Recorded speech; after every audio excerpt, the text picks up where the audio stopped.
The Littlest Pumpkin, and it's by R.A. Herman. It's illustrated by Bettina Ogden. Bettina Ogden drew the pictures, and R.A. Herman wrote the words. The Littlest Pumpkin. So last week we read about a bumpy pumpkin. Today we're going to read about the littlest pumpkin. It was Halloween, and there were 18 pumpkins left at Bartlett's farm stand. The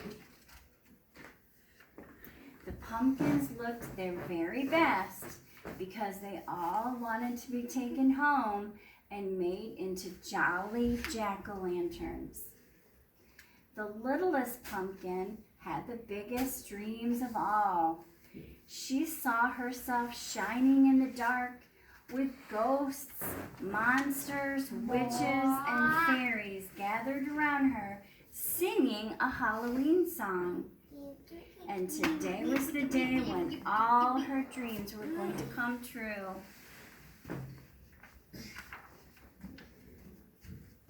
Maggie dropped by the stand on her way to school, just as it was opening. "I want the biggest pumpkin you have for my class party," she said, looking at the pumpkins on display. She didn't even glance at the littlest pumpkin. The pumpkin Maggie chose was so big, Mr. Bartlett had to help put it in her mother's car.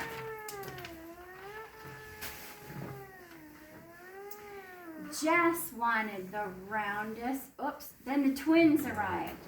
Jess wanted the roundest, fattest pumpkin. Jen wanted the tallest, skinniest pumpkin. They both knew exactly what they wanted their jack-o'-lanterns to look like.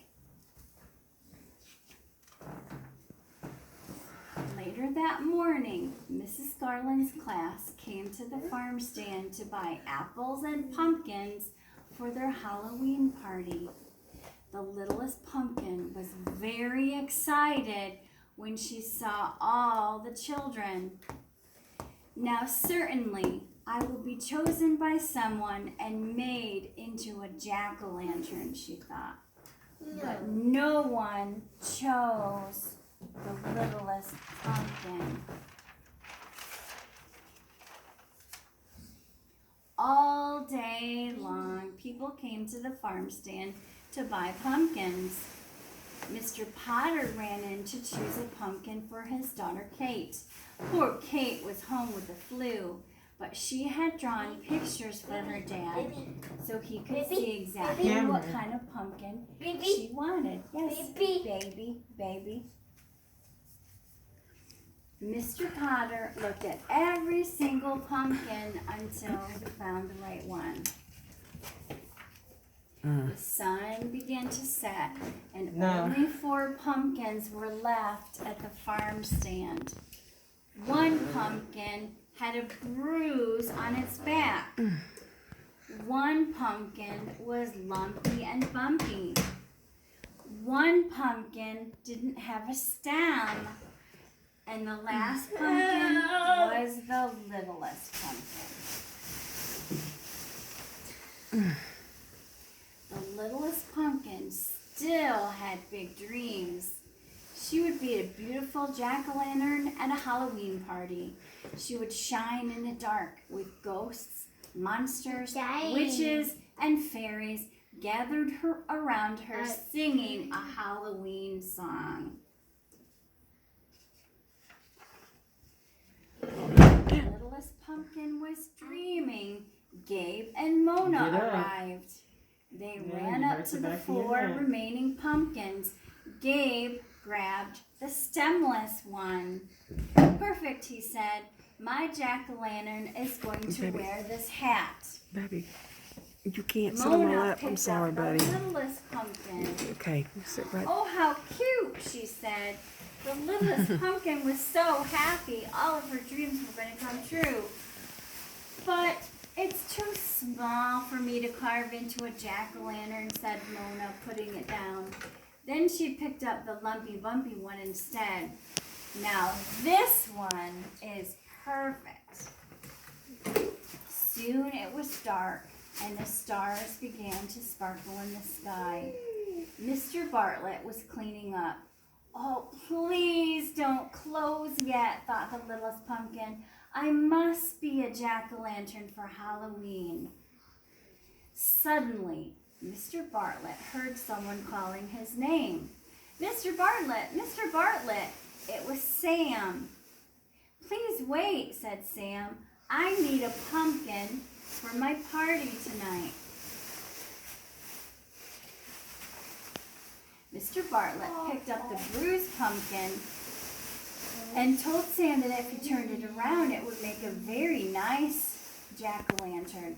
Sam agreed, and with that, Mr. Bartlett closed the farm stand. So there, in the dark on Halloween night, sat the littlest pumpkin. She was all alone, or so she thought. For just when the littlest pumpkin was sure she was going to be spending Halloween night all alone in the empty farm stand, mice started scurrying around her. They were decorating everything, wearing tiny costumes, and carrying all sorts of Halloween goodies. And before the littlest pumpkin knew what was happening, she found herself in the middle of a Halloween party. Mice dressed in costumes were bobbing for cranberries, playing pin the tail on the squirrel, and eating cheese and crumbs. Then the best thing of all happened. The littlest pumpkin was turned into a jack-o'-lantern. She was shining in the dark with ghosts, monsters, witches, and fairies gathered around her, singing a Halloween song. All her big dreams had come true on Halloween night.